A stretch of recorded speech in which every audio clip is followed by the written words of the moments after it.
Episode 169, Canberra 100% renewable, Antarctic ice melts and farmers have a win. This is the World Organic News for the week ending 20th of May 2019. John Moore reporting. Decarbonise the air, recarbonise the soil. Well, we've seen democracy at work. We have elected a government without a climate change policy.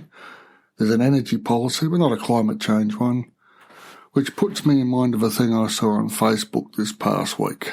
Quote, "The forest was shrinking, but the trees kept voting for the axe because its handle was made of wood, and they thought it was one of them." End quote. So life goes on. Well, life as we know it, Jim, anyway.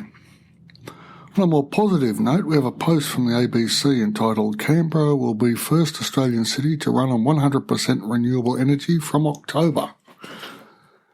Now, there is some finagling going on from a bean counter's point of view, but the nation's capital will be run on 100% renewable energy.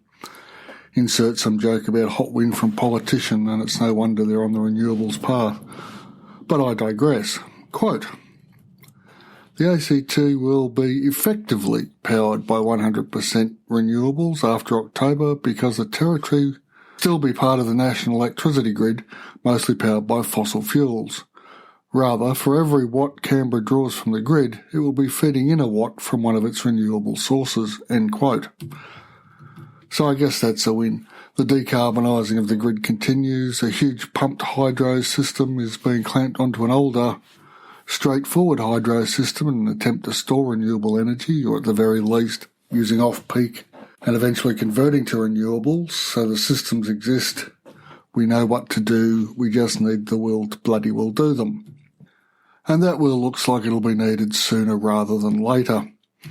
Our next post comes from News Corp of all people, entitled "Satellite Information Reveals Antarctica Ice Thinning at Extraordinary Rate." Quote, "Antarctica is losing ice at a rapid rate, according to new satellite information. Glaciers are now sliding into the sea because of the warming Southern Ocean, as ice vanishes 5 times faster than it did in the 1990s. The West Antarctic ice sheet used to be very stable a few decades ago, but new evidence shows that up to a quarter of it is now thinning." End quote. So that's a thing. The danger for all the hoopla was never the Arctic ice. It floats on water, as Archimedes showed with his eureka moment. When floating ice melts, nothing much changes. Check your ice-filled drink next time you have one to see this effect. Ice over land is a different kettle of fish. Greenland is a tiny Northern Hemisphere example of what's actually going on in the deep south. Listening to the earnest reports from Northern Hemisphere podcasters about the melting of the Greenland ice sheets is, well, sweet on some levels. 2-kilometre thick transcontinental ice melting is another thing, and I'm not sure how many people realise just how big Antarctica is. South America is about 17.8 million square kilometres, and the Antarctic is 14 million, so not that much smaller and covered to an average of just over 2 clicks worth of ice, which is an awfully large amount of water to release into the oceans. And it won't just affect the southern parts of Africa, South America and Oceania. It will flood every coastal-based city on the planet. So probably time to start taking things a bit more seriously, maybe. And now another piece from the ABC entitled "Farmers Turn Back on Harsh Chemicals, Improve Biodiversity and Lower Costs." Quote, "A growing number of farmers are rejecting modern agricultural practices, instead relying on more natural methods to improve their land and increase biodiversity. Queensland banana growers, Frank and Diane Siaka, say they have quit their chemical addiction to grow bananas the way they were grown 60 years ago. We were putting chemicals in the soil and on the plants, and it had a severe impact on the environment," Ms. Siaka said, end quote. 60 years ago was about the mid-50s, so just after the Second War and before the rapid industrialisation of agriculture. This was a pivotal point in time, and the adoption of these artificial inputs has ravaged soil carbon ever since. A further quote, "You end up being like an addict. You're depending on these things to grow your crop, You just get caught up in that circle, which is just about producing bigger and more and bigger and more. 15 years ago, the Innisfail growers ditched fungicides, miticides, pesticides, and any fertiliser that killed organisms in the soil. When you start killing anything that's living, invertebrate insects, whatever it may be, you've then broken an ecosystem cycle, Mr. Siaka said. End quote.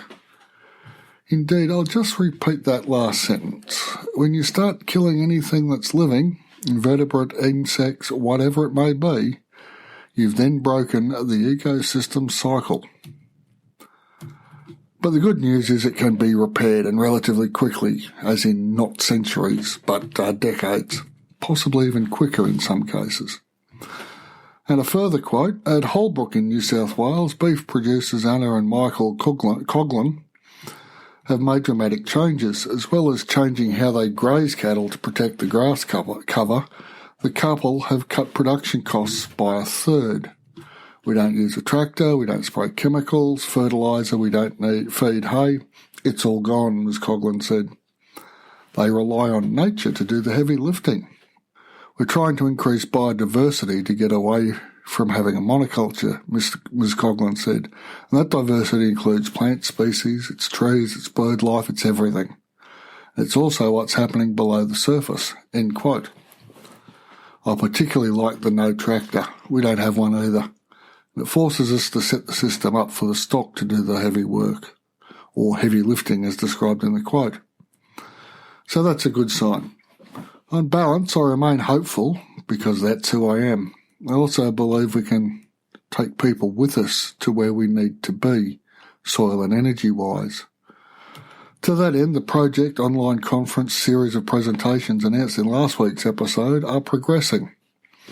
More news when the website launches, and we'll have the full paraphernalia of Facebook pages and groups and another podcast and who knows what else. I'll be passing the information on as it comes to us and is in a more concrete stage. I'm really looking forward to this. So I think it will make a difference. And on that actually hopeful note, I'll draw this episode to a conclusion. The podcasting checklists are still available over at John Moore Podcasting Services. Thanks for listening, and I'll be back next week.